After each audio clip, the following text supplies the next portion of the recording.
Hello friends, MP PGT के लिए हमने एक सीरीज शुरू की हुई है। उसमें हमने जॉन मिल्टन की बायोग्राफी, जॉन मिल्टन से जो पोइम है ऑल इज ब्राइटनेस, उसको डिस्कस किया है। आज हम लोग उस पोइम से मोस्ट इम्पोर्टेंट जो क्वेश्चंस हम लोग डिस्कस करेंगे। तो आइए कुछ क्वेश्चंस को हम लोग जानेंगे।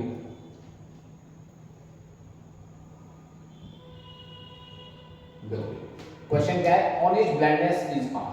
आपको बताना है कि जो ऑन इज ब्लाइंडनेस है वो अपने आप में है क्या। ओके, आपको उस पोइम के बारे में आपने कुछ पढ़ा रखा है, तो आपको बताना है कि उस पोइम के टोन जो है ना वो किस प्रकार की है। क्या रिलीजियस है वो, या पर आप दे सकते हैं इंस्पायरेशनल है, ओके, एडवेंचरस पोइम है, या फिर एक बैलेड है। तो आप जानते हैं मैंने पोइम पढ़ाते समय तो आपको बताया हुआ बैलेड तो है ही, ठीक है। एडवेंचरस की इसमें ऐसी कोई बात नहीं हुई है, ओके। अच्छा, लास्ट में हम लोग देखते हैं तो मिल्टन जो है थोड़ा सा रिलीजियस होता है और गॉड के बारे में बताता है कि भाई गॉड कितना पावरफुल है, उसके पास तो राजाओं जैसा साम्राज्य है, उसे किसी निशानों के कारण की कोई आवश्यकता नहीं है। उसकी आत्मा जो भगवान की सेवा करने को तत्पर तैयार है। वो अपने जीवन का पूरा अकाउंट यानी गॉड के सामने प्रस्तुत करना चाहता है। तो इसका मतलब वो थोड़ा सा क्या हो गया है, रिलीजियस हो गया है। तो ये पोइम अपने आप में रिलीजियस कंसिडर की जाएगी।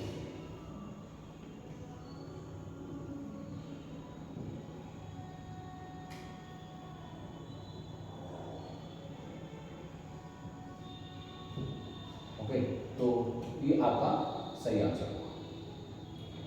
नेक्स्ट क्वेश्चन देखोगे। नेक्स्ट क्वेश्चन है, देखिएगा, maker in this poem stands for. अच्छा, इसमें एक शब्द यूज हुआ है, ओके, एक शब्द यूज हुआ है कि though my soul more bent to serve, okay, with my maker. तो मेकर शब्द का आपको ये बताना है कि मेकर का शब्द का मतलब क्या है। क्या मेकर शब्द एंजल के लिए हुआ है, या वो मेकर गॉड को कहता है, या गॉड खुद है, या फिर नन ऑफ दीज, इनमें से कोई नहीं। तो आप देखते हैं मेकर का मतलब क्या है, बनाने वाला। इस पूरे संसार को, हम सब लोगों को किसने बनाया है, तो आप कहेंगे गॉड ने। तो यहाँ पर मेकर शब्द का क्या है, गॉड है। तो option number B is very correct.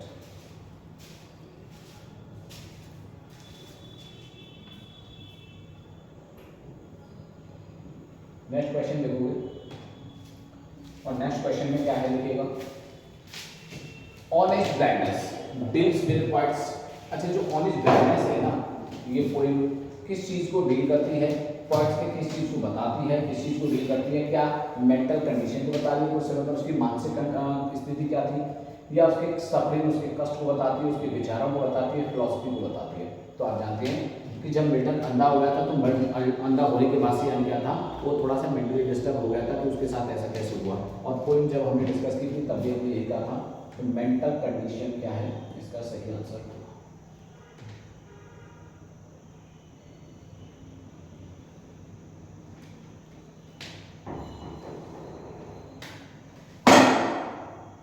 देखो, नेक्स्ट क्वेश्चन है, they also serve who only.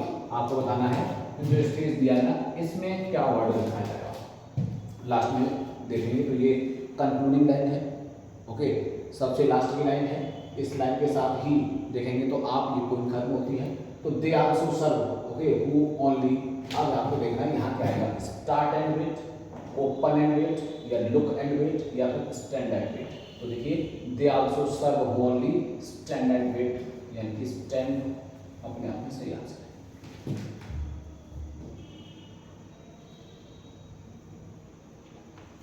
हाँ भी, नेक्स्ट क्वेश्चन क्या देखेंगे, और नेक्स्ट क्वेश्चन है हमारे पास, Milton is known college. Milton को जाना जाता है, किस चीज के लिए जाना जाता नहीं, गुड फेस, दिखने में चेहरा उसका बहुत अच्छा था, इसके लिए जाना जाता है।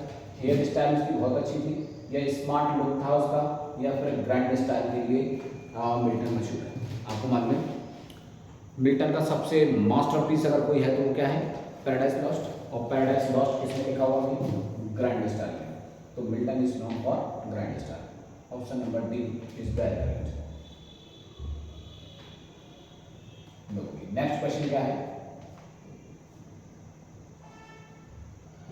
नेक्स्ट क्वेश्चन देखोगे, on is blindness is also knowledge.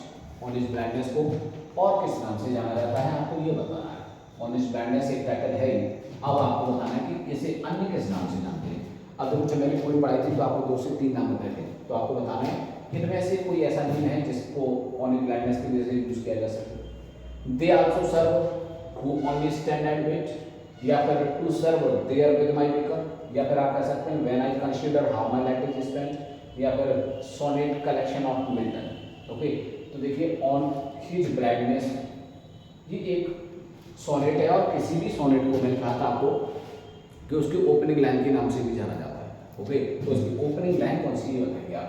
They also serve who only stand and wait, तो आप कहेंगे ये ओपनिंग लाइन नहीं है, ये तो कंक्लूडिंग लाइन है। ओके, सबसे यानी क्या है लास्ट की लाइन है, इस पर खत्म होता है, ये पोएम को लास्ट करती है। ठीक है, तो स्टार्टिंग किससे होती है, when I consider you know how my life is spent. तो देखोगे option number C is correct. Next question क्या है देखो, this poem was first published in, आपको बताना है कि ये पोएम सबसे पहले किस में पब्लिश हुई थी। न्यू टेस्टामेंट में आई थी, लिटकर बैलेट्स में आई थी, या फिर आप कह सकते हैं कि कैथार्स ऑफ सेंट कोलंबिया में आई थी, या फिर ट्रिनिटी मैन्युस्क्रिप्ट में आई थी। तो देखेंगे आप ये पोएम जो है ना शेक्सपियर का एक ट्रिनिटी यानी क्या है मैन्युस्क्रिप्ट था, उसके अंदर ये पोएम जो है ना पब्लिश हुई थी फर्स्ट टाइम।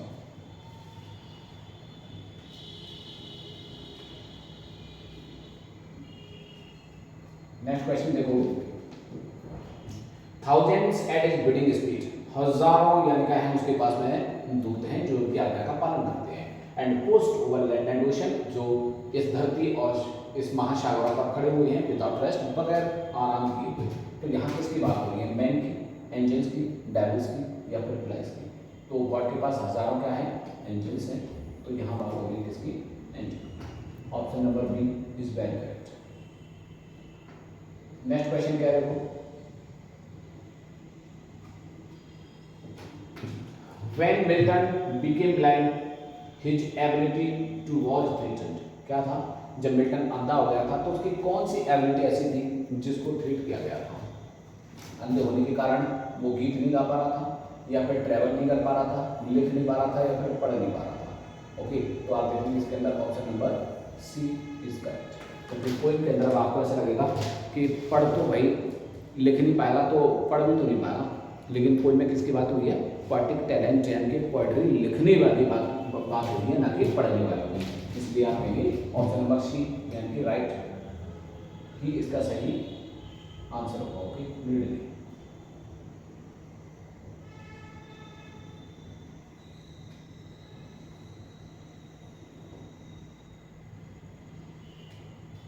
नेक्स्ट क्वेश्चन है, हु असाइन्ड द टाइटल, पूछा जा रहा आपको टाइटल किसने दिया था on his blindness.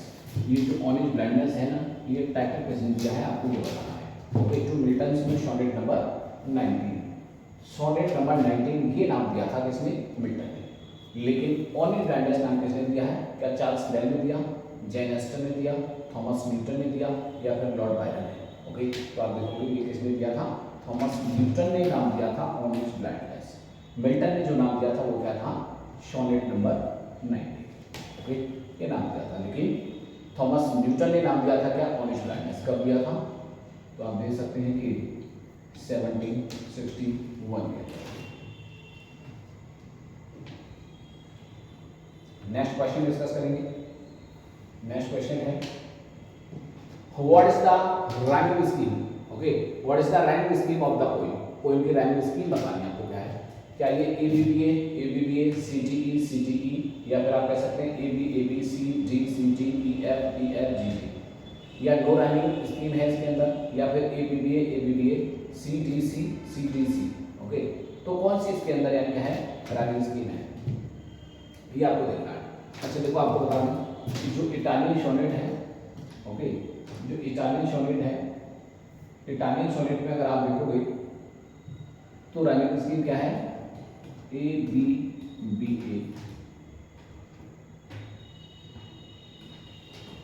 ABBA, CDE, CDE।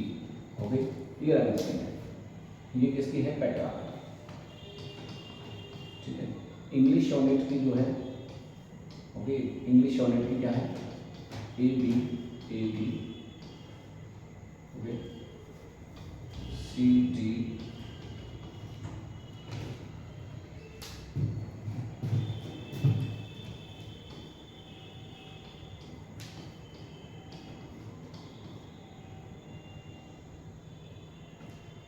ये आपकी इंग्लिश यूनिट की राइमिंग स्कीम है। ओके, तो आप देख लेंगे कि इसमें कौन सी राइमिंग स्कीम यूज हुई है। CTE CTE ये होना चाहिए यार। ABBA CTE CTE। ओके, ये आपकी राइमिंग स्कीम है। अच्छा, कई बार आपको CBC CBC ये राइमिंग स्कीम भी मिलती है इटालियन सोनेट के अंदर। ओके, लेकिन फिलहाल इसके लिए ये आपका आंसर सही होगा। नेक्स्ट क्वेश्चन देखोगे। नेक्स्ट क्वेश्चन क्या है? तो नेक्स्ट क्वेश्चन है हमारे पास, who shaped Milton from his dilemma in the poem on his blindness. Okay, तो एक डिलेमा में फंसा हुआ था मिल्टन ऑन हिज ब्लाइंडनेस। इस पोएम के अंदर ये डिलेमा से बाहर कौन निकालता है उसको, ये पूछा है, कौन बचाता है? फ्रस्ट्रेशन, ओके, या एंगर, या फिर पेशेंस, या फिर ईगो। अच्छा, फ्रस्ट्रेशन अपने आप में नेगेटिव वर्ड है। आप जानते हैं कि नेगेटिव चीज़ आपको नेगेटिव में डाल के बचा नहीं सकती, वो बचाना अपने आप में पॉजिटिव है। एंगर भी आप जानते हैं नेगेटिव क्वालिटी है, ईगो भी नेगेटिव क्वालिटी है, और पेशेंस का मतलब धैर्य, ये पॉजिटिव है। तो यही आपको बचाने का काम करेगा। Option number C is very correct. Next question देखोगे, और नेक्स्ट क्वेश्चन है,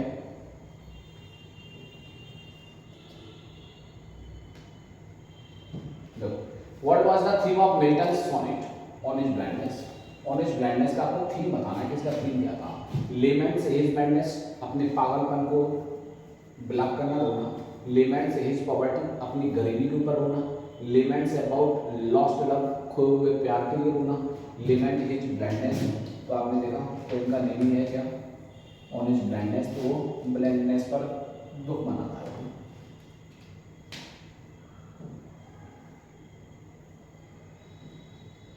नेक्स्ट क्वेश्चन है, the concluding 6 lines of the poem are what. आपको बताना है कि जो लास्ट की 6 लाइन है, 6 लाइन है, तो 6 लाइन का पद क्या कहलाता है। देखिए मैं आपको बता दूं कि 2 लाइन का जो पद होता है उसे हम लोग क्या बोलते हैं, कंप्लीट। 3 लाइन का पद है तो क्या बोलते हैं, टर्सेट। 4 लाइन का पद है तो क्या बोलते हैं, क्वार्टरी। 5 लाइन का पद है तो क्या बोलते हैं, क्विंटेट। ओके, या फिर इसको लैंग्वेज भी बोला जाता है। ओके, 6 लाइन का पद है तो क्या बोलते हैं उसको, सेस्टेट। अगर 7 लाइन है तो क्या कहोगे, राइमर। 8 लाइन है तो क्या कहोगे, ओटावा रईमा। अगर उसमें 9 लाइन है तो क्या कहोगे,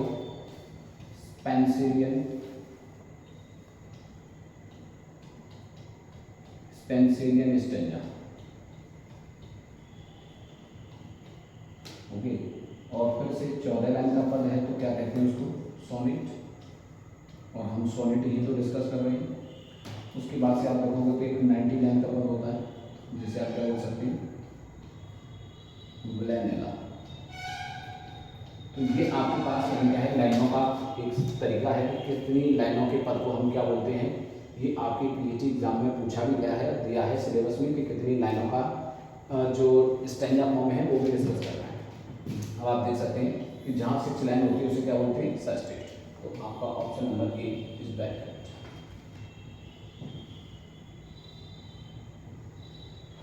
नेक्स्ट क्वेश्चन है, और नेक्स्ट क्वेश्चन को डिस्कस करेंगे। The opening 8 lines of the poem are called. अभी अभी हमने देखा था 8 लाइन के पद को क्या बोलते हैं, क्या पेस्टोरल बोलते हैं, ऑक्टेव बोलते हैं, या फिर पेटार्कन, या फिर टर्सेट। टर्सेट कितने बोलते हैं, 3 लाइन के पद को। पेटार्कन ये एक क्या है, राइटर है, इससे लाइनों का कोई मतलब नहीं है। हाँ, ये एक जब अपनी सोनेट लिखा करते थे तो 14 लाइन की क्या है जो सोनेट है, पेटार्कन सोनेट इन्हीं के नाम से। ऑक्टेव में कितनी लाइन होती है, 8। पेस्टोरल क्या है, पेस्टोरल का मतलब होता है, आप कह सकते हैं कि जो ग्रामीण क्षेत्र का ओके जो सीन है उसे आप क्या है, पेस्टोरल बोलते हैं। तो इसका लाइनों से कोई मतलब नहीं। ओके, तो सही आंसर क्या हुआ आपका? Option number B. तो ऑप्शन नंबर बी इसका बिल्कुल सही होगा। नेक्स्ट क्वेश्चन देखोगे, और नेक्स्ट क्वेश्चन क्या है? देखो, at what age did Milton become completely blind? आपको बताना है कि मिल्टन अंधा कब हुआ था। ओके, क्या वो 42, 44, 50 या फिर 50? ओके, 50 या फिर 40? तो आप देखेंगे option number B is very correct. At the age of 44 Milton became blind.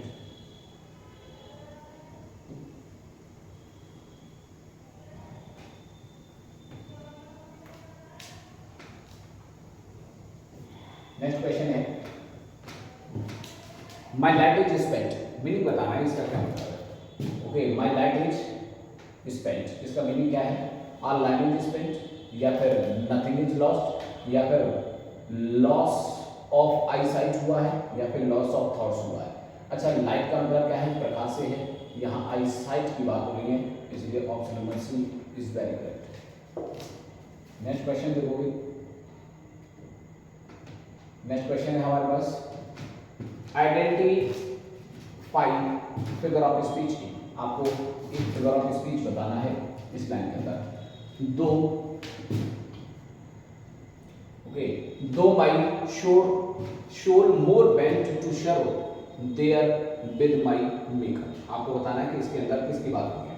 Okay, हालांकि यानी क्या है? माई शोर, मेरी जो आत्मा है ना वो क्या है? More bent to serve okay there with my maker. ये मेरी यानी क्या है? गॉड के प्रति सेवा करने को मेरी आत्मा जो है ना वो तैयार है। यानी कि आप आत्मा से इस वर्ड को यहाँ पर यानी क्या है? रिप्लेस किया गया है माइंड के कारण। तो आप कह सकते हैं इसमें कौन सा विकल्प होगा? माइंड। नेक्स्ट क्वेश्चन देखोगे,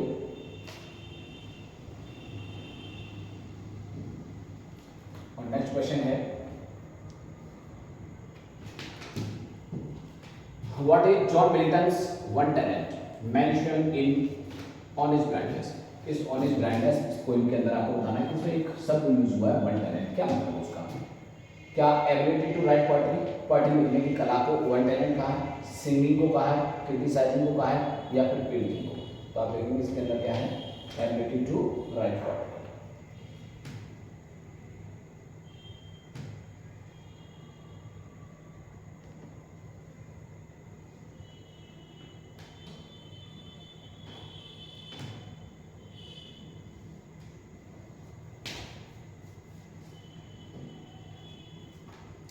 नेक्स्ट क्वेश्चन है, Milton's on his blindness is, on his blindness अपने आप में क्या है आपको ही बताना है। ओके, तो ऑन हिज ब्लाइंडनेस ये क्या है?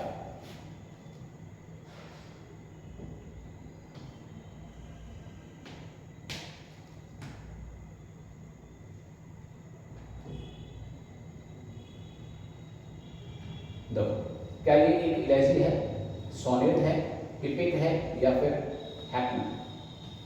Okay, happy. एलेजी आप जानते हैं किसको बोलते हैं? ओके,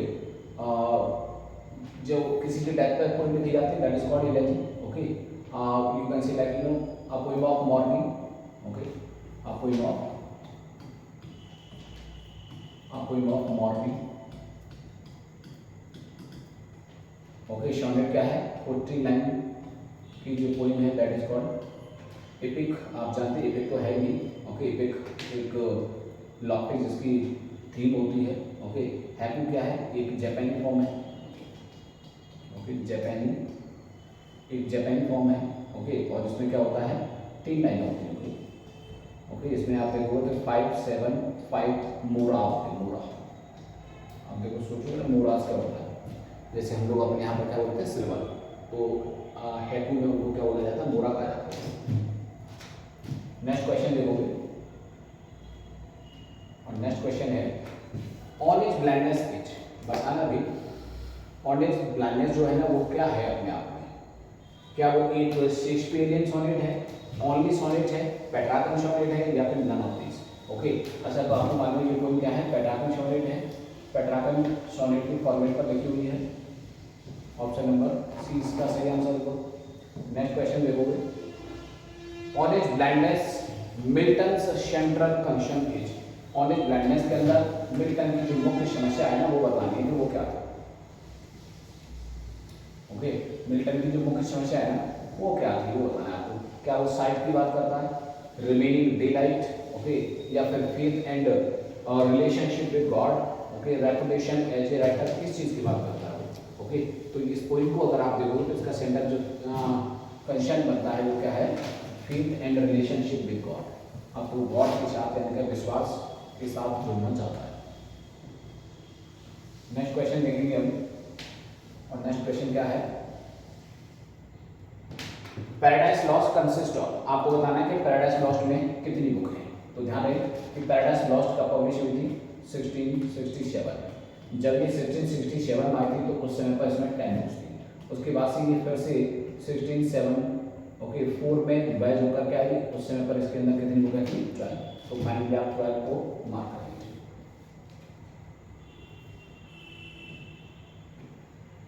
नेक्स्ट क्वेश्चन क्या है, Who calls Milton God gifted organ voice of England? Okay, किसने कहा था मिल्टन को कि God gifted organ voice of England. Okay, क्या ये आर्नोल्ड ने कहा, वर्ड्सवर्थ ने कहा, ग्रे ने कहा है, या फिर टेनिसन ने।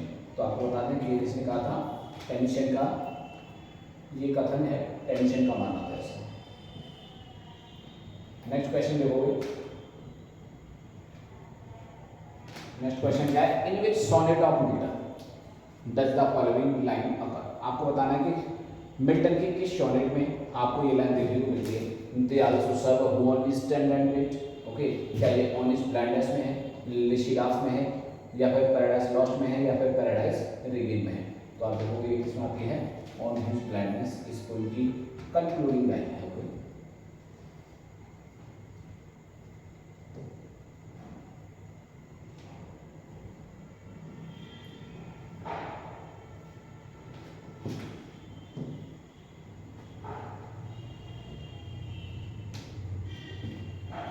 नेक्स्ट क्वेश्चन क्या लिखेगा,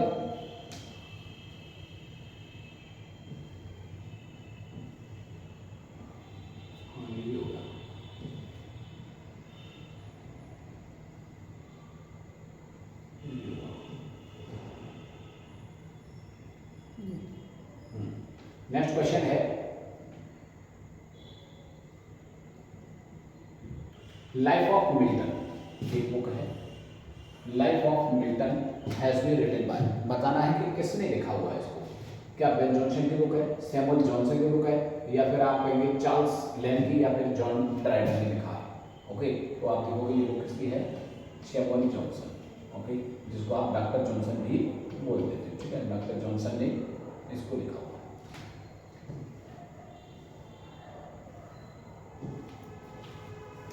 नेक्स्ट क्वेश्चन क्या है, When was Milton's On His Blindness first published? आपको बताना है On His Blindness पहले कब पब्लिश हुई थी, 1618 में, 1673 या 1690 में, या फिर 1694 में। ओके, क्योंकि मैंने आपको पोएम पढ़ाते समय भी बताई थी कि पोएम कब पब्लिश हुई थी, 1673 की इस ईयर में आई थी। नेक्स्ट क्वेश्चन देखो कि Milton is a poem bye. Milton नाम से एक पोएम है।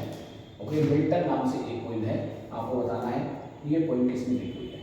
ओके, मिल्टन नाम से एक पोएम है, ये आपको बताना है कि किसने लिखा है। Milton is a poem by, okay, और which one of the following poets. तो बताना है विलियम ब्लेक की है, या फिर आप कहेंगे शेक्सपियर की है, या फिर जॉन मिल्टन ने लिखा है इसको, या फिर आर्नोल्ड ने। ओके, तो मिल्टन नाम की पोएम यहाँ क्या है, ओके, विलियम ब्लेक ने लिखा हुआ है।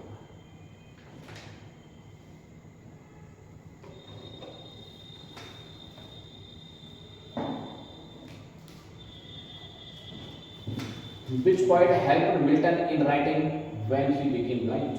Okay, आपको बताना है, आपको बताना है कि मिल्टन जब अंधा हो गया था तो उसको लिखने में हेल्प किसने की थी, है?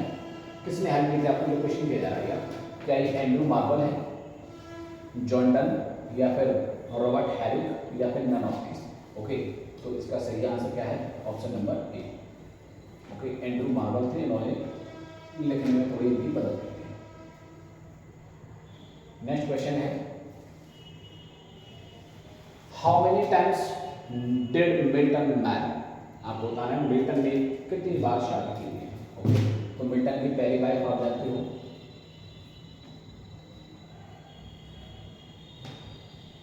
पहली वाइफ का नाम था मैरी पावेल। ओके, दूसरी वाइफ थी कैथरीन वुडकॉक। Katherine Woodcock. तीसरी वाइफ का नाम था एलिजाबेथ मिन्सोर। ओके, तो आप देख सकते हैं मिल्टन की कितनी शादी हुई है। तो ये कुछ मिल्टन और ऑन इज ब्लाइंडनेस इस पोएम से रिलेटेड कुछ एमसीक्यू क्वेश्चन थे। उम्मीद करता हूँ कि आपको वीडियो पसंद आया होगा और ये क्वेश्चन डेफिनेट आपको हेल्प करेंगे। Thank you.